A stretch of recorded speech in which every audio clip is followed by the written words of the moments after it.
Olá, pessoal. Muito bem.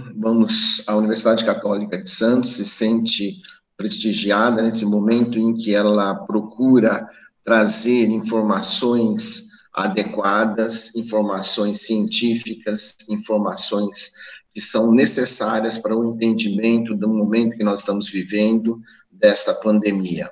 Muita informação ela é falsa, muita informação ela é não comprovada, e nós precisamos ter nesse debate o máximo de informação possível. E para isso nós estamos trazendo 3 pessoas que estão diretamente ligadas nesse processo, né? Primeiro, o professor doutor Marcelo Polacol, que ele é farmacêutico formado na USP de Ribeirão Preto e tem mestrado e doutorado em farmacologia terapêutica. Além disso, ele é conhecido nacionalmente pelos livros e pela produção científica que ele faz. Atualmente também é vice-presidente do Conselho Regional de Farmácia, mas já exerceu essa mesma atividade em outras gestões. Além disso, nós estamos trazendo também a farmacêutica Maria Tereza Santos, e ela é graduada pela Unisanta, tem mestrado em saúde coletiva e também tem aqui uma larga experiência na linha de frente na Secretaria de Saúde de Santos. Então, ela vai nos trazer aí a realização deste momento. E saiu. Paulo, quando acontecer de alguém sair, você poderia ter continuado falando que ele pode entrar novamente, entendeu? Ah, entendi. Mas e se ele não entra? Aí você dá uma pausa e edita, entendeu? Tá bom. Ok. Então, bom, aí eu vou continuar de onde eu parei. Se acontecer isso, Paulo, aí você dá uma pausa para poder ser o local do corte. Aí você continua falando. Se não der certo... Ok, tá certo.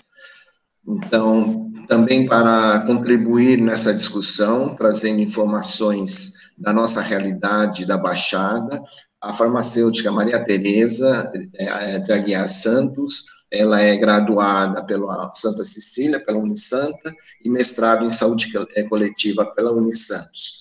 E, além disso, ela tem uma larga experiência na Secretaria de Saúde, trazendo aí a realidade que nós estamos vivenciando em Santos e na Baixada. E, finalmente, também o professor Silvano Santos, que traz aí uma informação muito relevante sobre o processo todo de análise. Agora me bateu. Também contribuindo com a gente, nós temos aí o professor Silvano da Silva, farmacêutico formado pela Universidade Católica de Santos, mestre em clínica médica pela Fundação Lusíada e fazendo doutorado na Unisantos. E tem uma larga experiência no laboratório da Secretaria de Saúde e vai nos dizer aí sobre esses exames, né, que estão sendo realizados para a identificação do vírus e da condição do grau de infectividade que nós estamos vivendo, né? Então, para começarmos a nossa atividade, eu tenho aqui o grande prazer de trazer nessa discussão o Dr. Marcelo Polacol, né? Para quem eu agradeço mais uma vez, com muita honra, a sua presença nos traz e vai nos engrandecer esse momento. Muito obrigado com você, então gostaríamos de ouvir o que você tem a considerar sobre essa situação. Olá a todos. Em primeiro lugar, gostaria de agradecer à Universidade Católica de Santos, na pessoa do professor Paulo Ângelo Lorandi, a qual cumprimento todos os professores, alunos, a comunidade acadêmica e também a toda a região da Baixada Santista, que para mim é um lugar muito importante, pessoalmente e também profissionalmente, pelas vezes que já estive aí. Falando da Covid-19 e das perspectivas de tratamento, a situação atual, que é um dos temas que eu trouxe para conversar com vocês, Se nós pararmos para pensar que em apenas poucos meses nunca se produziu tanto conhecimento de maneira tão intensa como agora nessa situação pandêmica da Covid-19. Então, muitos trabalhos foram publicados, eu trouxe alguns dados para discutir com vocês rapidamente. Eu vou compartilhar a minha tela agora e vou trazer alguns dados, compartilhar alguns dados com vocês, que eu julgo serem pertinentes. Quando a gente fala de estratégia farmacológica, né, para o tratamento da Covid-19, em relação às evidências que nós temos, como eu mencionei, o fato dela ser uma patologia muito recente, ainda nós não temos nenhuma evidência conclusiva de estudos randomizados relacionados a que seja definitivo ou que seja realmente um tratamento específico. Todos esses estudos estão em andamento.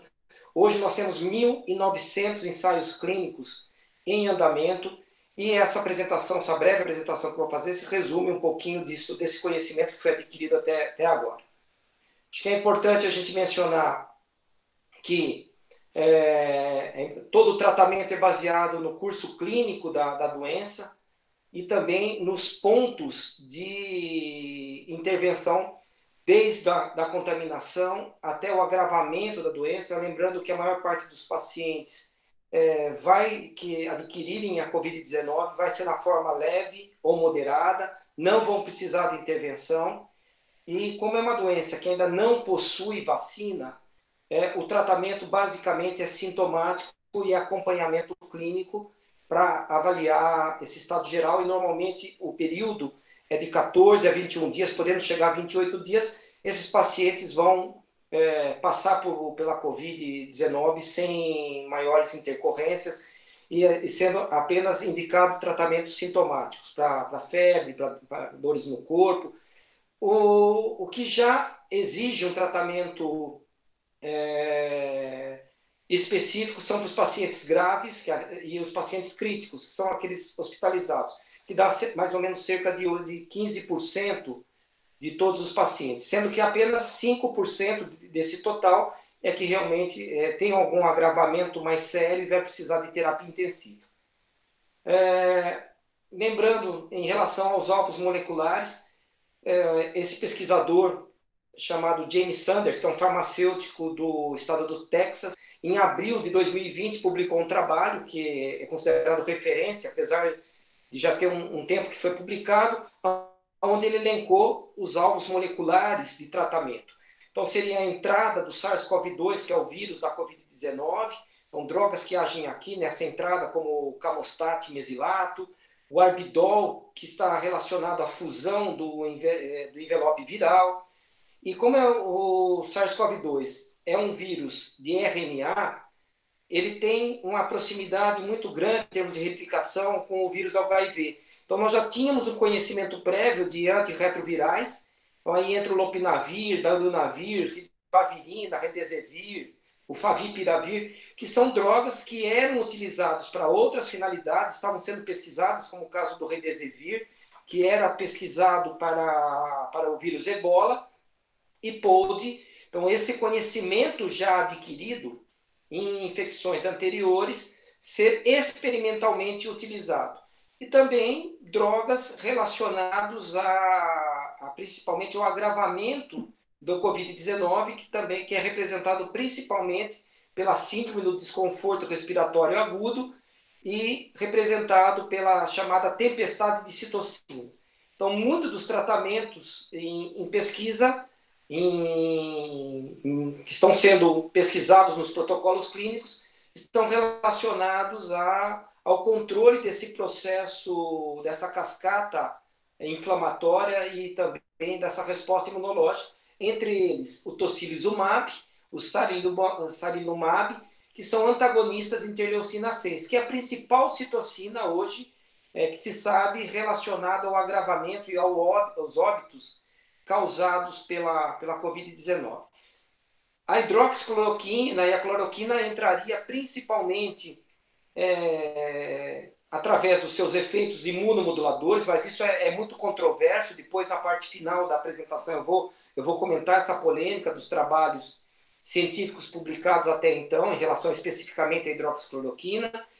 Então, isso é relacionado à entrada do vírus na célula e também à imunomodulação. Mas existem muitos questionamentos. Então, o alvo dos imunomoduladores, principalmente utilizados nessa fase no paciente já grave, já paciente crítico, estão relacionados principalmente à imunidade celular, por exemplo, aí entra o caso do interferon, e na liberação e na modulação de citocinas.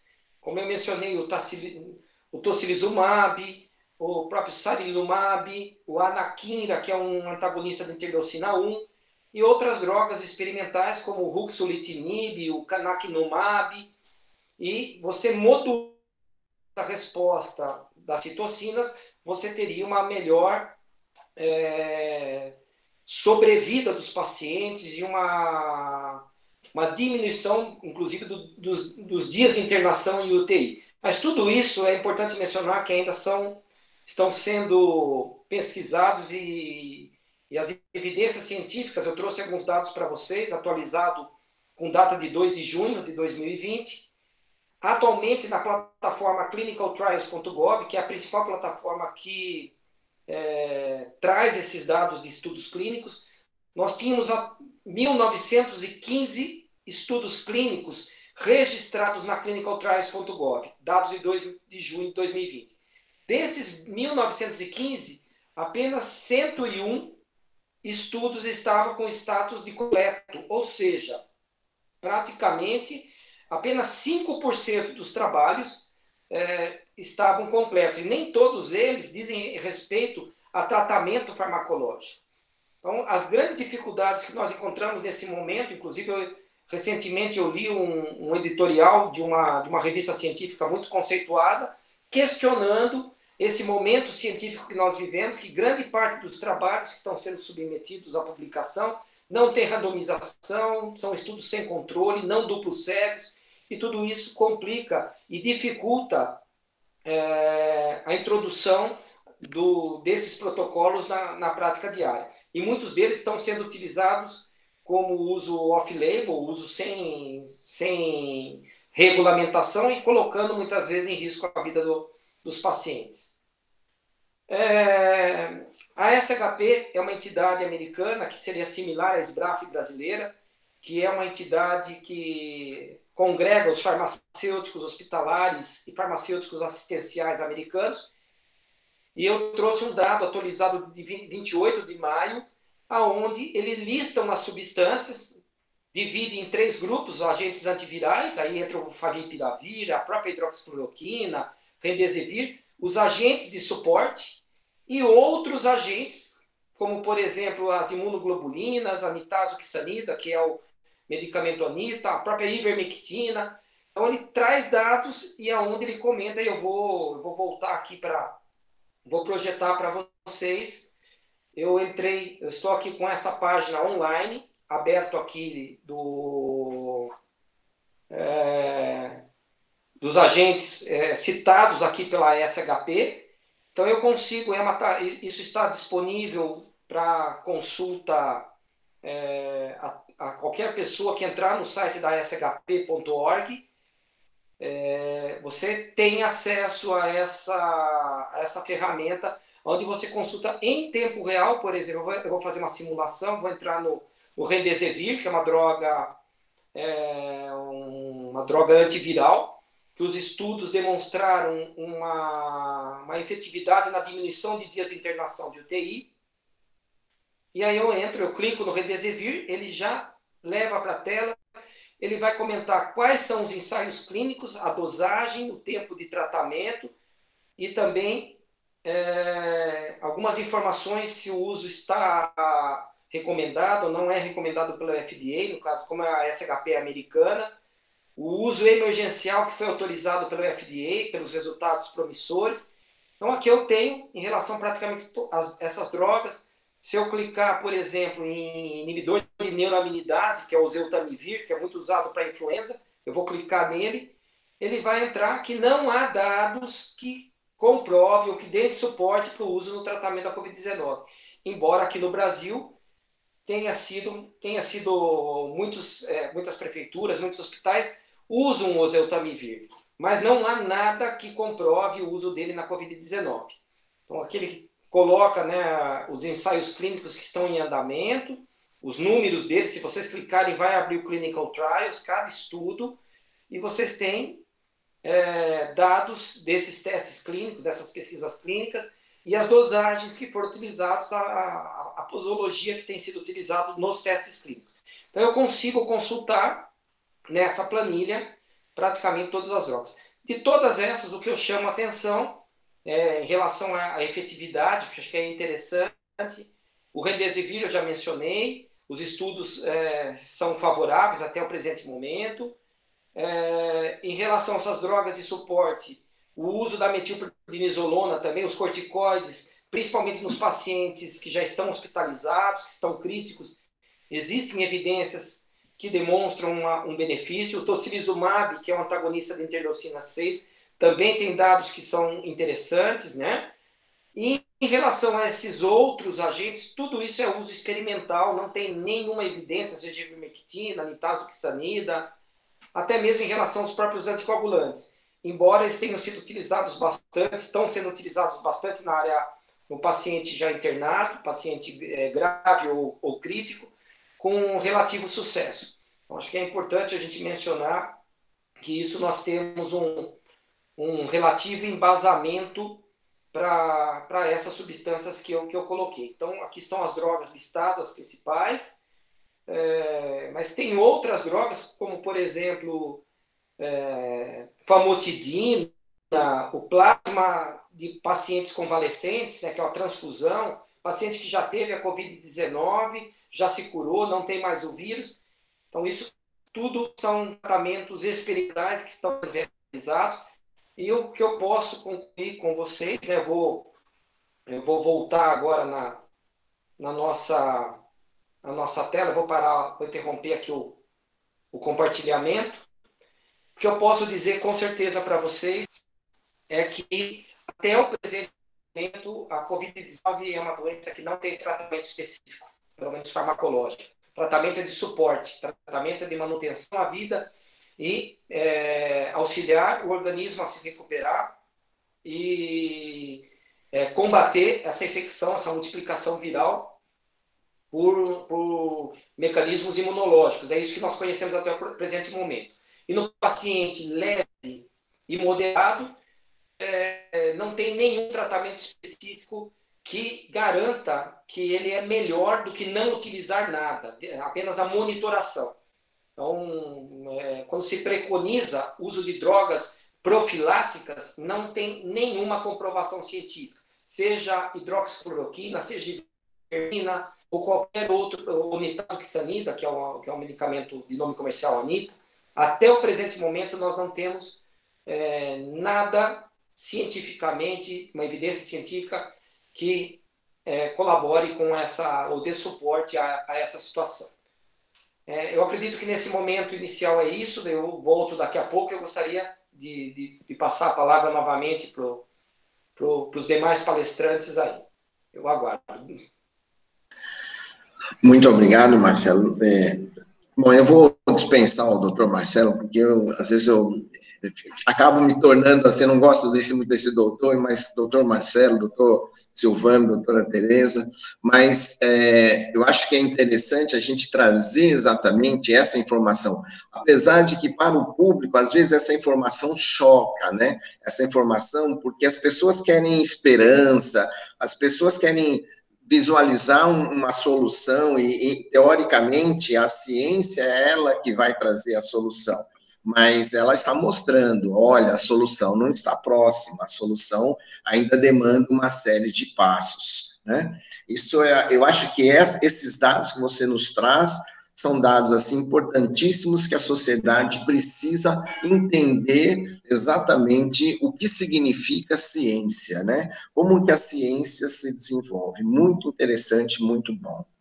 Bom, doutora Tereza, para não ficar na doutora aqui, eu gostaria de que você nos trouxesse agora, né, dentro desse, apesar de existir um contexto acadêmico, científico, de certo modo, claro, a prática, como o próprio professor Marcelo já comentou, a prática às vezes se miscui, porque as pessoas pressionam politicamente, pressionam, né, por soluções, e às vezes a própria situação demanda uma resposta. O que você tem para nos trazer sobre o que está acontecendo hoje nessa dinâmica de atendimento aos medicamentos para o atendimento das pessoas acometidas pelo Covid?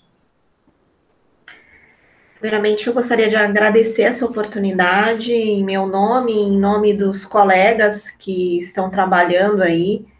Eu comentei com alguns que eu tenho mais proximidade, ficaram muito felizes da gente ter uma oportunidade de se colocar aí diante dessa situação, né, e poder colocar um pouco daquilo que acontece com a gente na prática, no dia a dia, no tratamento dos pacientes. A gente tem, desde o começo, a gente tem tentado seguir os protocolos que já existem, ou utilizar outras experiências que já estavam em andamento, porque nós estamos tratando de uma doença que está em curso. Como o professor Polacco falou, nós não temos nada ainda seguro, concreto, de um tratamento estabelecido. A princípio, aqui no município, o que nós fizemos foi seguir as diretrizes do Ministério. Então, nós utilizamos o que o Ministério já tinha colocado como a nossa diretriz principal para seguir o tratamento dos pacientes. É um tratamento basicamente clínico, um tratamento de suporte. A unidade em que eu trabalho é uma unidade hospitalar, então nós só atendemos pacientes que estão já num estado mais severo da doença. A sua grande maioria são pacientes que estão precisando de cuidados intensivos, estão em UTI. Nós temos poucos pacientes que ficam em enfermaria. A sua grande maioria, realmente, lá no nosso atendimento, são os pacientes graves que estão em UTI, precisando de suporte respiratório, a grande maioria deles. E, assim, dentro do tratamento, né, o que a gente tem utilizado, né?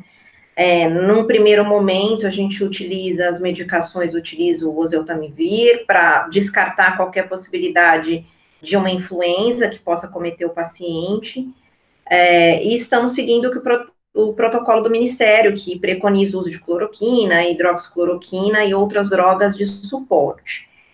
Ainda assim, existem divergências, né, dentro da prática, não só na unidade em que eu trabalho, mas todas as que os colegas com que eu tenho contato trabalham, né, não só em Santos, na Baixada Santista, mas em outros estados, outros municípios. Isso também ocorre, existe uma divergência grande, uma variedade de tratamentos aplicados que varia até de acordo com o prescritor no momento da avaliação do paciente, né?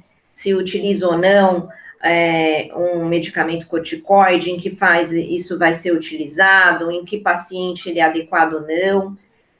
O que a gente pode dizer é que tem sido feito com bastante segurança, dentro daquilo que a gente tem à disposição.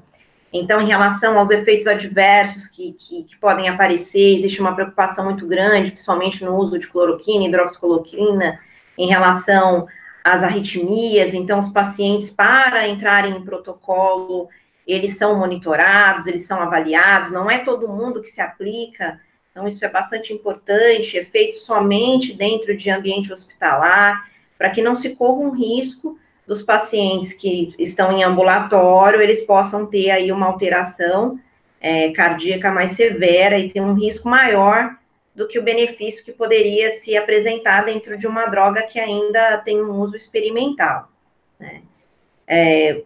Experimenta-se ivermectina, outras drogas de baixo custo, né? Nós não temos como fazer dentro do serviço público de rotina implementar medicamentos que têm um custo elevado, como os imunomoduladores, são medicamentos que têm um custo muito elevado, então dentro do tratamento corriqueiro do sistema público de saúde isso não é viável, nem mesmo no sistema privado, né? São medicamentos cujo acesso é bastante restrito devido ao custo, né? Não são medicamentos que têm uma acessibilidade financeira grande. E ainda estamos com os pacientes entrando nas unidades. Então, esse custo vai se elevando a cada paciente que é tratado. Né? Uma coisa interessante que nós podemos começar a notar somente quando começamos a atender os pacientes, não aqui, mas em todos os locais, foi a falta de medicamentos de suporte. Né? Os pacientes que estão entrando com Covid, eles apresentam uma evolução da insuficiência respiratória diferente das outras patologias que nós normalmente atendemos. Então, eles exigem o uso de medicamentos que normalmente nós não utilizamos para o suporte. Então, bloqueadores neuromusculares, que são utilizados em situações muito específicas, um uso muito pequeno dentro das unidades, eles estão sendo utilizados em quantidades muito grandes. Então, o mercado não consegue suprir essa necessidade, que não é só nossa, é de todos. Então, todos os hospitais que estão atendendo pacientes graves em UTI, em uso de ventilação mecânica, eles estão fazendo uso de medicações que nós não temos como suprir a longo prazo, né? A demanda está sendo muito maior do que a capacidade de produção. E isso tem sido um grande problema, uma grande aflição para os profissionais, não só os farmacêuticos, mas todos que fazem o atendimento, que é o suprimento de medicamentos básicos de suporte. Isso tem sido, de fato, uma preocupação grande para todos nós. Outra coisa que tem acontecido e que eu acho que é importante a gente destacar, é que um paciente que é acometido pela Covid-19, ele não vai evoluir da mesma maneira que um outro paciente que utilizaria em condições normais de prescrição, por exemplo, uma cloroquina, uma hidroxicloroquina, ou outros medicamentos que estão sendo testados. Então, muitas vezes a gente tem na drogaria, na farmácia de manipulação, o público em tratamento ambulatorial, procurando esses medicamentos para fazer uso em casa, uso até preventivo, muitas vezes, né, isso é disseminado, e não existe segurança para esse tratamento, porque ainda que se diga são drogas testadas, são drogas seguras, mas para outras condições, né, elas não têm ainda estudos que nos deem segurança dessa utilização para todos os pacientes em casa. A evolução realmente é diferente. Então, de repente, para um paciente que utiliza uma cloroquina para malária, ele vai evoluir de uma maneira e o de Covid de outra. Então, é importante que as pessoas não façam utilização dos medicamentos sem um adequado acompanhamento, sem uma prescrição adequada, para que não se submetam a um risco muito maior do que o da própria doença. Né? Eu acredito que isso seja o mais importante que a gente tem como colocar aqui da prática em relação a medicamentos, né? Da utilização. Passo a palavra para os colegas. Ok. Muito obrigado, Maria Tereza. Olha, eu acho que é interessante, né, esses contrapontos, né? Então, existe um ideal teórico, acadêmico, existe uma realidade, e às vezes a população, ela começa até não entender como se faz esse contraponto. Então, você levantou algumas questões. Alguns medicamentos podem estar faltando, né? Medicamentos que, teoricamente, eles tinham uma previsão, mas não para o Covid, mas tinham previsão para outras doenças. E como nós estamos vivendo uma pandemia, essa carência é uma carência generalizada, assim como nós já ouvimos tanto falar dos respiradores e tudo mais. É interessante a gente pensar, nós estamos vivendo algo tão novo, que a gente precisa desse diálogo do acadêmico, do prático, nós temos que trazer essa dinâmica de conversa para que a gente possa ouvir e perceber toda essas contradições que, no final das contas, precisam resolver a vida das pessoas. Eu acho que essa é o que está de pano de fundo, as vidas, né, quer dizer, as vidas são importantes. Muito obrigado, mas vamos seguir em frente aqui.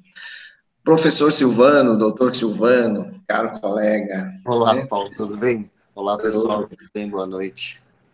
Então, agora, o Silvano foi chamado, não, Silvano, doutor Silvano, professor Silvano. Silvano. O Silvano foi chamado para trazer um pouco dessa questão, que também é uma questão polêmica, né? O diagnóstico laboratorial, quer dizer, qual é a dimensão desse diagnóstico, até onde ele pode chegar, quais são as informações que ele pode trazer, inclusive, não só para o controle, mas como a gente está falando muito de terapêutica, eventualmente da própria terapêutica. Eu acho que essa é uma informação muito pertinente, muito atual, que está aí nas mídias e as pessoas querem esclarecimento. O que você tem para trazer aí, Silvano?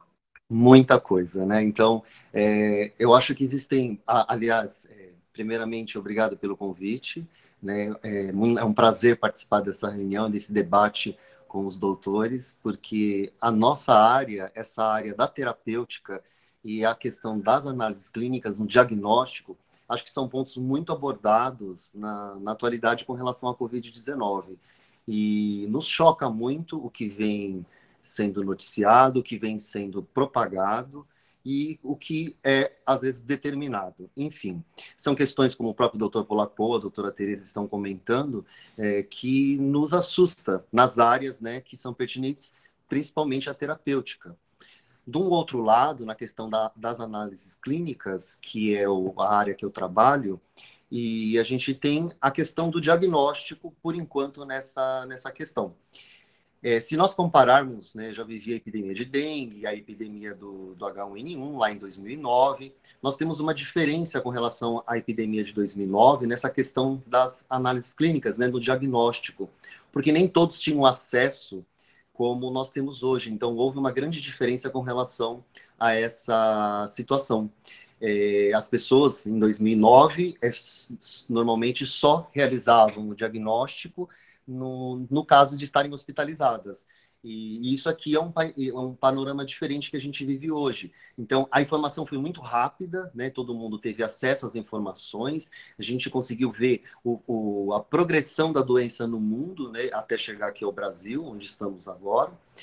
E agora a gente vê uma diferença. As pessoas falam, comentam dos exames, do teste rápido, do PCR, e pessoas que não têm acesso a esse tipo de convívio com esse tipo de análises, e é um assunto que se tornou muito comum pela exigência e pela situação atual.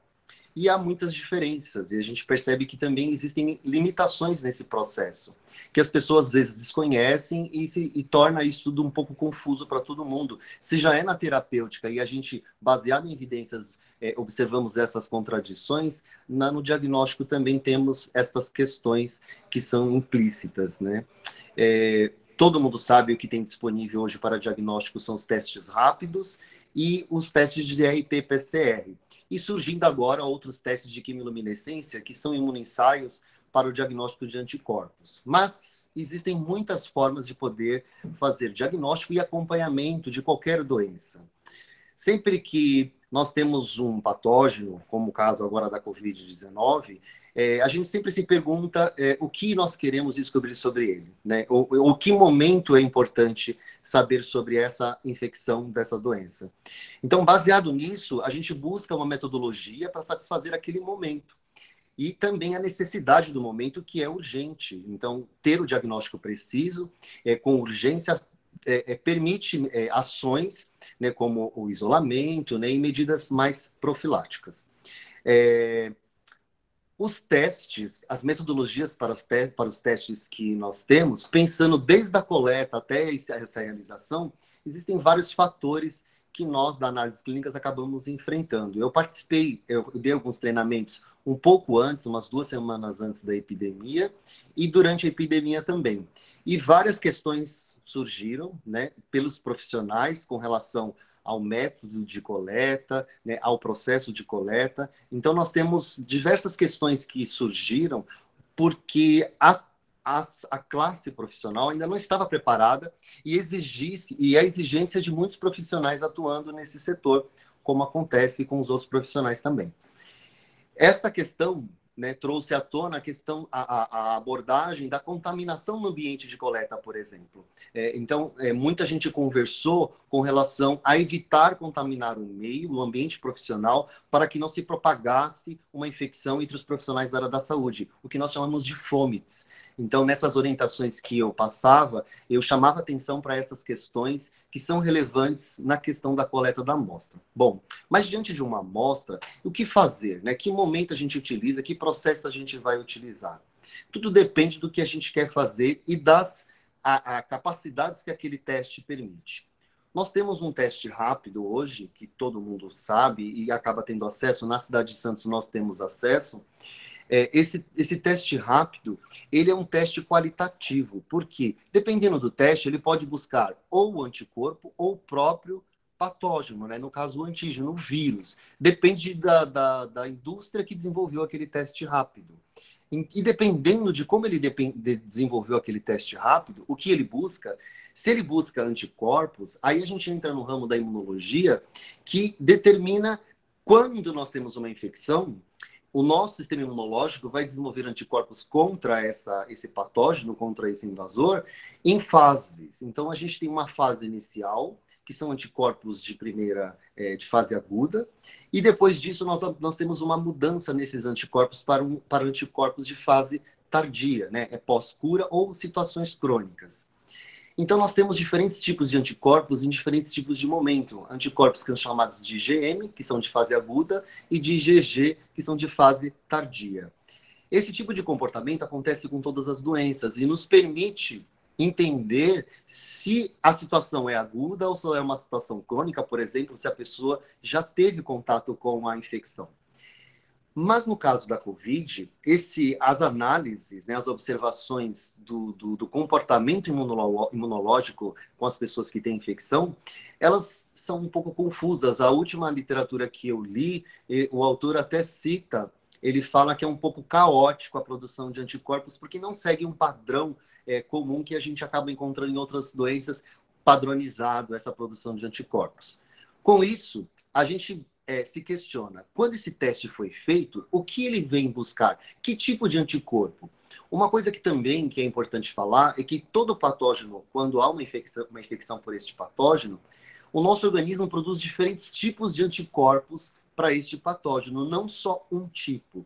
Então, nós temos diferentes tipos que podem ser buscados. E aí vem a questão, qual foi o anticorpo que aquela empresa que desenvolveu utilizou para ser a análise laboratorial? Isso acaba trazendo limitações, porque como há variações de tipos de anticorpos durante o processo da infecção, e tem se mostrado que há diferenças entre essa produção de anticorpos em pessoas que não são hospitalizadas e as que são hospitalizadas. Isso faz com que o uso do método teste rápido ele apresente limitações. É o que nós chamamos de sensibilidade, que é a forma de mostrar em porcentagem quantas pessoas são realmente positivas daquelas que vão determinar que ela tem a infecção. Então, esses testes, eles têm limitações e não podemos nos apoiar só nesse teste. Ele é um teste que nós chamamos de qualitativo, de triagem. E, para isso, temos que ter atenção com as questões do quadro clínico e optar por outros processos que podem buscar outras situações, como, no caso, buscar o próprio patógeno. Então, um teste rápido que pode buscar anticorpos, por exemplo, nós podemos utilizar um RT-PCR. E, nesse caso, a gente vai buscar diretamente o patógeno, através de sondas, né, que a gente chama de primers, que buscam o material genético desse vírus. Ou seja, se houver a presença naquela amostra do material genético do vírus, o processo de RT-PCR ele vai detectar essa presença e, com isso, a gente detecta a infecção da Covid-19. Mas a produção de vírus ela vai variar conforme o percurso clínico dessa infecção. Então, se a pessoa não estiver hospitalizada, a pessoa vai ter uma produção de carga viral desse vírus por um certo período. Se ela não for hospitalizada, isso vai ser diferente. Quanto mais tempo ela permanece na doença, mais vírus ela vai produzir. Então, nestes casos, o exame de RT-PCR, ele é importante porque ele acaba detectando a presença da carga viral, ou seja, da infecção da Covid-19, do vírus que causa Covid-19. Com isso, nós temos diferenças de testes, né? Um teste que busca anticorpo, por exemplo, e um teste que busca o próprio patógeno. E é importante que a gente saiba em que momento essa pessoa está da infecção para que a gente utilize o método correto. E não se apoiar apenas num teste, porque depende do que nós estamos investigando. Se é uma imunização, se é uma infecção, se é um diagnóstico, se é um acompanhamento. Com relação às inovações, há outros exames que podem ser utilizados para acompanhamento, como o DHL, TNF-alfa, existe o próprio PCR. Então, existem outras questões que se mostram, outros marcadores bioquímicos, imunológicos, que se mostram alterados durante esse processo de infecção. É tudo muito novo. Nós não temos algo como um padrão e poder responder, olha, o percurso vai ser um prognóstico bom ou ruim por esta análise. Mas no que nós temos disponíveis hoje, há limitações e o importante é saber qual é o momento adequado para utilizar o método, porque desta forma a gente consegue ter um diagnóstico e um acompanhamento na progressão dessa doença. Certo?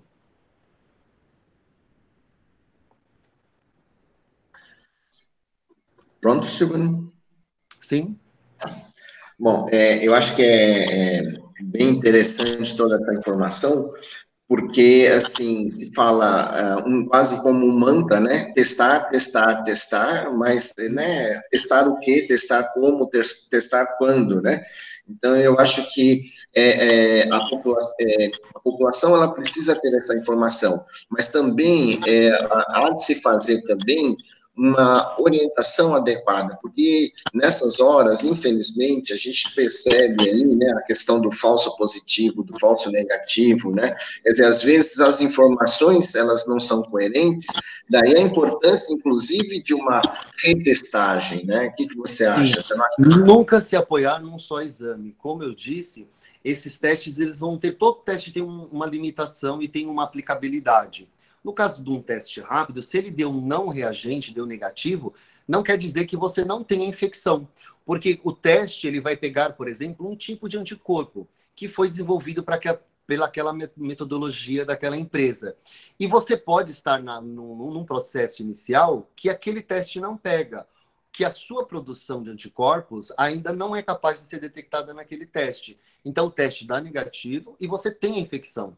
Por isso que é muito importante não se apoiar só num teste.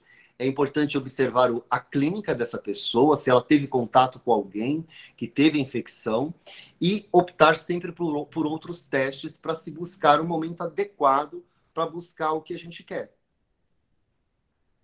Ok. Além de toda essa novidade que é a doença, ainda nós temos todas essas incertezas quanto ao próprio diagnóstico, né?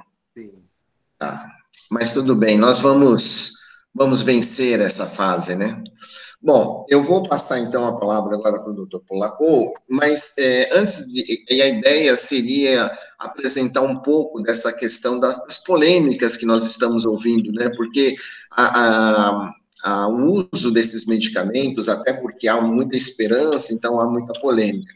Mas antes eu gostaria, assim como você falou, a doutora Maria Teresa falou também, eu gostaria que talvez você fizesse uma apresentação bem breve sobre o que é o medicamentos sintomáticos e o que esse controle sintomático, porque assim, essa palestra, né, ela é aberta não só para profissionais, mas ela vai ser aberta para o público. Então, de repente, as pessoas elas podem não entender exatamente esse controle sintomático, esse controle da doença, fazer uma breve explicação desses medicamentos que são usados numa situação e outra, e aí depois eu gostaria que você entrasse com essa, um pouco tentando eliminar, tentando resolver um pouco essa polêmica que existe de usos de medicamentos.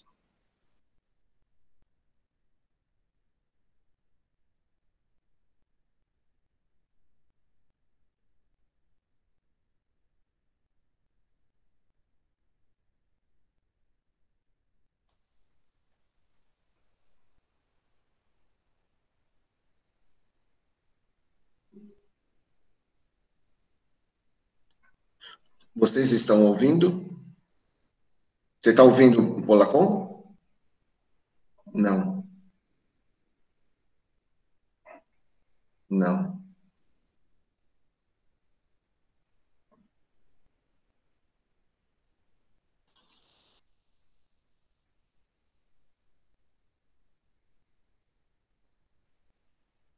Não.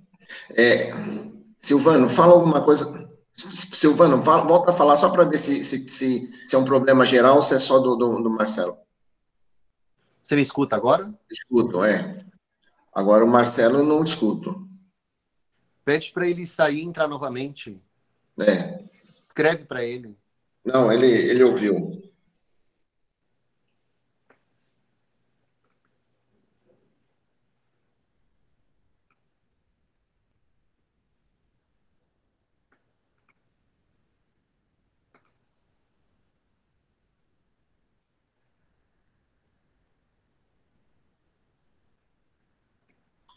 Precisa desligar o seu microfone, Silvano.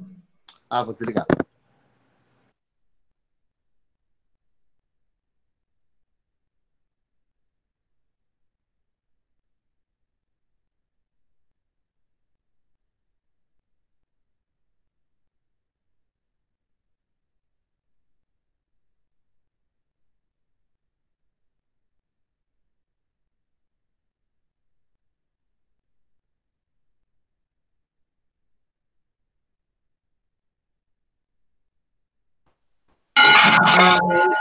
Oi? Opa!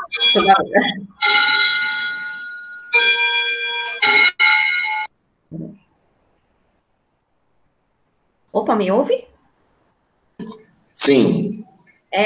Eu gostaria depois, se fosse possível, de fazer uma colocação, eu não sei até onde isso fica adequado, que eu sinto que às vezes as pessoas elas têm uma grande preocupação se elas estão sendo atendidas ou não no serviço público, se está sendo adequado. Se for possível, eu gostaria de falar que sim, que elas estão sendo. Como é que isso está acontecendo? Que é do atendimento, do acesso ao serviço. Tá, então vamos fazer assim. Você então fala agora, depois a gente passa para o Marcelo. Pode ser, Marcelo? Estão me ouvindo agora? Sim. Tá ótimo. Então eu vou voltar.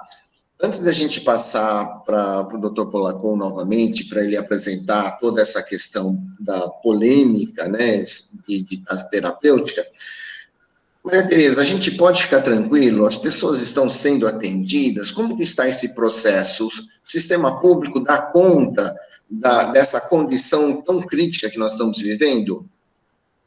Então, no momento, aqui na Baixada Santista, as pessoas elas estão sendo atendidas sim. Inclusive, a gente tem algo bastante interessante, que todas as unidades de saúde, as unidades básicas, elas fazem já um primeiro atendimento, elas fazem uma triagem. Então, assim, você vai lá, você vai ser atendido, se você tiver sintomas sugestivos do Covid-19, você vai ser testado, né, é feito a coleta do swab, então este teste específico para verificar a presença do vírus, ele é feito já nas unidades básicas, e se houver qualquer indicativo de que você tem um sintoma mais grave, que você precisa de um cuidado mais específico, você vai ser encaminhado para a unidade hospitalar. Então, as pessoas estão sendo atendidas sim, elas são encaminhadas ao serviço no momento em que há necessidade, elas têm todo o suporte que é necessário, né?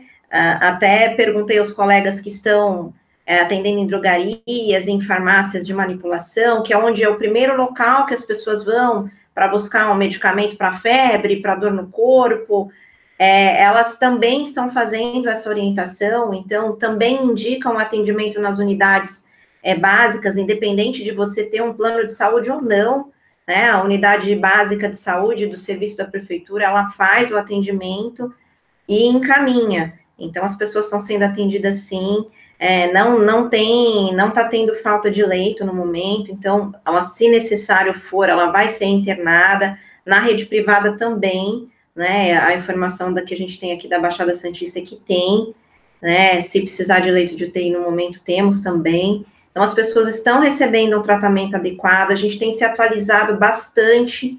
Então, tudo que surge e que fica disponível, a gente faz o atendimento e utiliza na população. Então, está sendo atendido sim, as pessoas podem ficar tranquilas que elas estão recebendo o tratamento adequado, são bem avaliadas sim, né? Não tem, às vezes as pessoas ficam com medo, né, de entrar dentro de um hospital, acham que esse momento da internação, ele é decisivo para a sobrevida ou não da pessoa, né, para um desfecho positivo ou não, mas ele é importante, né? Então as pessoas, elas são internadas quando necessárias para receber o melhor atendimento naquele momento da doença. E se não for necessário, elas vão fazer o acompanhamento em casa, não se expondo a riscos maiores de contato com pacientes mais graves, de repente com uma cepa um pouco mais resistente do vírus, ou com uma carga viral ali presente no ambiente maior, podendo, de repente, agravar a doença dela ou não. Então, o atendimento está sendo feito sim, está sendo bem acompanhado, tudo direitinho. As pessoas podem ficar tranquilas em relação a isso, e o que eu vejo de outras localidades também é essa mesma situação. Bom, isso, de certo modo, nos tranquiliza, né? São os profissionais de saúde, de certo modo, fazendo uma diferença nesse momento, né? Prestando o seu serviço, estando à frente, muitas vezes se expondo. Bom, doutor Marcelo, para a gente, então, encaminhar para o nosso encerramento, antes de você abordar um pouco essa questão sobre essa polêmica toda, trazendo mais detalhes que você já apontou no início da sua fala, mas eu gostaria que, como nossa atividade é uma atividade aberta, pode ser que profissionais que não sejam da saúde, pessoas leigas, vamos dizer assim, estejam assistindo. E talvez, como você mesmo comentou, Maria Tereza também comentou, o que seria exatamente esse suporte, né, sintomático e o tratamento? Eu acho que só para fazer essa diferenciação, daí você entra. Eu acho que é importante fazer essa distinção para ficar bem claro que uma coisa é você tratar a doença e outra coisa é tratar essa sintomatologia que a pessoa se apresenta. Em primeiro lugar, gostaria de parabenizar a apresentação do Dr. Silvano, da doutora Tereza, que foram bastante esclarecedoras também. E em relação a esse primeiro ponto, o tratamento de suporte, ou o tratamento específico, é importante mencionar, como eu já tinha comentado, a Covid-19 não é uma doença que até o presente momento ainda nós não temos um tratamento, alguma droga, algum fármaco específico para ela, que atue. Então, nesse contexto, o tratamento sintomático é para os sintomas. Por exemplo, no estágio leve da doença, o paciente ele pode ter febre, ele pode ter tosse. Então, o tratamento sintomático é para esses sintomas, para febre, para dor no corpo. E o tratamento específico seria para a complicação relacionada à Covid-19. Então, por exemplo, hoje nós sabemos que tem esse envolvimento, essa característica da síndrome do desconforto respiratório agudo, que é caracterizado pela tempestade de citocinas, que é uma exacerbação da inflamação. Então, aí você trataria especificamente o processo inflamatório. Então, aí usaria, por exemplo, corticoides, e embora os estudos até o 7º ou 10º dia, eles não recomendam corticoide, porque ele é um imunossupressor tão forte que ele pode deixar que o organismo não responda adequadamente ao vírus, não combata o vírus. Então, a partir do 7º ou 10º dia da doença, aí a carga viral já não é tão preponderante. Então, aí os protocolos normalmente dão suporte ao uso de corticoides. O outro ponto é a questão do uso de anticoagulante. Hoje se sabe que a Covid-19 ela tem um componente, até talvez devido à própria inflamação, o processo inflamatório intenso, de levar a quadro de trombose venosa profunda ou tromboembolismo pulmonar. Então, nesse caso, como o Dr. Silvano mesmo mencionou, os exames, análises clínicas é muito importante, porque através de um exame de dedímero, se ele tiver, por exemplo, acima de 3.000 nanogramas, o resultado, se indica um tratamento ou outro entre 1.500 a 3.000. Então, existem vários exames laboratoriais que são importantes para avaliar se entra com a terapia ou não entra com a terapia, ou com determinada dose ou não. Então, tudo acaba sendo interligado, as análises clínicas junto com a farmacologia clínica, a farmacoterapia, e eu estou, né, com o último protocolo do Instituto de Infectologia Emílio Ribas, que é uma referência de infectologia aqui no estado de São Paulo, que ele foi publicado dia 30 de maio, e ele diz o seguinte, em relação, agora entrando na questão da hidroxicloroquina.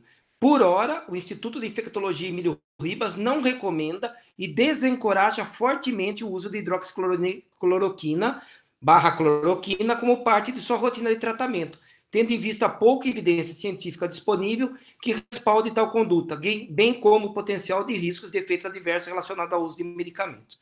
Então, se nós falarmos que o Instituto de Infectologia, que é uma referência do Estado, desencoraja o uso, apesar de ter alguns estudos científicos que demonstraram a eficácia da hidroxicloroquina, nós temos sempre que nos basearmos aí na ciência. Isso é um assunto polêmico, então quem usa também alguns trabalhos científicos que respaldam também, eu costumo dizer, como é um assunto polêmico, que a conduta médica da equipe médica ela é soberana.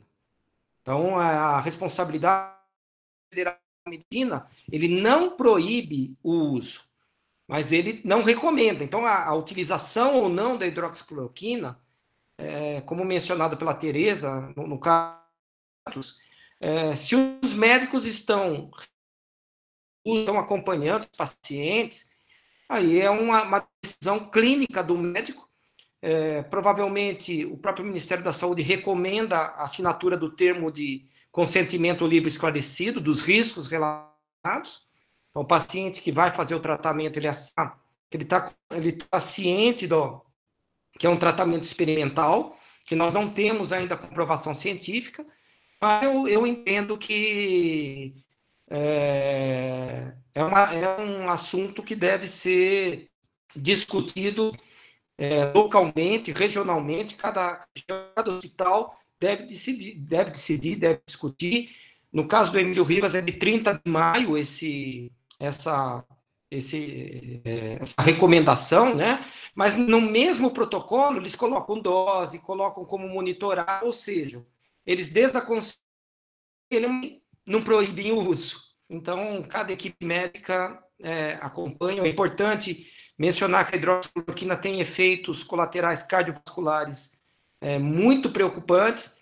Então, o uso ambulatorial, eu entendo que é preocupante, porque quem garante que o paciente vai ter uma arritmia, ele vai interpretar que ele está tendo uma arritmia cardíaca. Ele vai ter tempo de chegar no hospital? Então, isso são pontos, aí é óbvio, mencionando novamente, para a equipe médica e farmacêutica discutirem conjuntamente e avaliarem se você tem como garantir uma farmacovigilância desse uso, a equipe, aí o pessoal da equipe farmacêutica da Prefeitura de Santos irem respaldarem, é uma decisão técnica da equipe. Eu não posso apoiar e nem condenar, vamos dizer, a equipe. Eu entendo, como a Tereza colocou, é uma diretriz do município, e eu entendo que eles são soberanos, e eu sempre vou defender o direito do médico, a equipe médica, juntamente com a equipe farmacêutica. Então, o nosso conselho regional, eu posso falar agora como conselheiro regional e diretor, vice-presidente do CRF de São Paulo, que os farmacêuticos estão respaldados na dispensação, cumprindo as diretrizes aí do Ministério da Saúde em relação ao uso para o paciente leve e moderado, e também em relação ao uso do paciente internado hospitalizado. Eu acredito que é isso. Ótimo, muito bom. Eu acredito que nós, sinceramente, com a fala de vocês três, cumprimos com a nossa obrigação de trazer conhecimento, né, forte, conhecimento acadêmico, conhecimento respaldado na técnica. Eu agradeço mais uma vez a participação de todos, Dr. Marcelo Polacon, Silvano, doutora Maria Tereza, e eu gostaria, assim, de se vocês quiserem fechar aí uma mensagem, né, de esperança, porque eu acho que nesse momento, ainda que a ciência seja dura, ainda que a ciência seja muito forte, né, eu acho que a gente, de algum modo, temos que passar aí uma força, nós temos que passar um sentido, né, de cooperação. Eu acredito que a fala de vocês fala muito disso, né, da cooperação em equipe, né, da cooperação dos profissionais da saúde, mas eu acho que a gente tem que ter aí, né, não uma esperança cega que nos faça um uso inadequado das substâncias, mas uma esperança positiva que a ciência, em algum momento, vai encontrar algum caminho. Então, eu abro aí o microfone para vocês, se alguém quiser fazer as palavras finais, fique à vontade. Pode. Gostaria de agradecer aí o convite, a iniciativa da Universidade Católica de Santos, do professor Paulo Lorandi, da presença do Dr. Silvan, da doutora Tereza, acredito que foi muito enriquecedor. E o que eu posso dizer para vocês que, apesar de todo o medo por essa pandemia, dados da própria Organização Mundial da Saúde, da Universidade Johns Hopkins, que está monitorando em tempo real a pandemia no mundo, mostra que apenas 2% dos pacientes estão graves ou críticos. A maioria dos pacientes evolui bem e muitos pacientes são assintomáticos. Talvez no futuro, como o próprio Dr. Silvano mencionou, com as técnicas de diagnóstico, nós vamos observar que o número de pacientes que tiveram a COVID ou tiveram contato com o vírus e o índice de mortalidade nesse sentido diminui. Então, hoje parece alto, né? Em torno de 6% no Brasil, se a gente pensar, dos pacientes que têm diagnóstico, mas esse número, na verdade, vai ser muito menor. Então, a maior parte dos pacientes evolui bem, inclusive, sem tratamento. Então, esse pânico, não, eu tenho um diagnóstico de COVID, é uma sentença de morte. Não é verdade. A maior parte dos pacientes vai evoluir positivamente.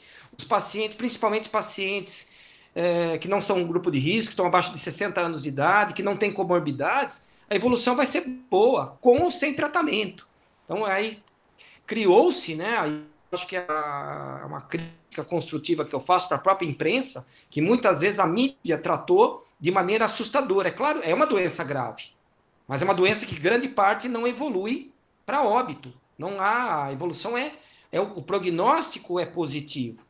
E agora, com o desenvolvimento, a questão dos anticoagulantes, o conhecimento da modulação do processo inflamatório, eu acredito que a mortalidade vai diminuir e nós temos uma grande esperança da vacina realmente, que estão em fase avançada. Nós tivemos um relato que o Brasil vai sediar vai participar da fase 3 de um ensaio clínico de Oxford.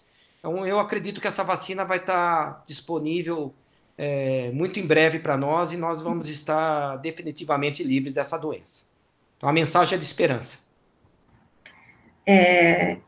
Eu gostaria de fazer uma colocação a esse respeito, que assim, eu acredito que a gente, como população, precisa ter em mente que as medidas que são tomadas de isolamento social, de reduzir a taxa de contaminação, elas são importantes porque nós temos uma doença que muitas vezes evolui com uma internação muito prolongada, com uma exigência de recursos hospitalares bastante intensivos, seja de medicamentos, seja de uso de equipamentos, seja da própria equipe que é envolvida. Então, a gente precisa evitar, obviamente, que se tenha um grande número, uma possibilidade de um número elevado de pacientes que se agravem, né?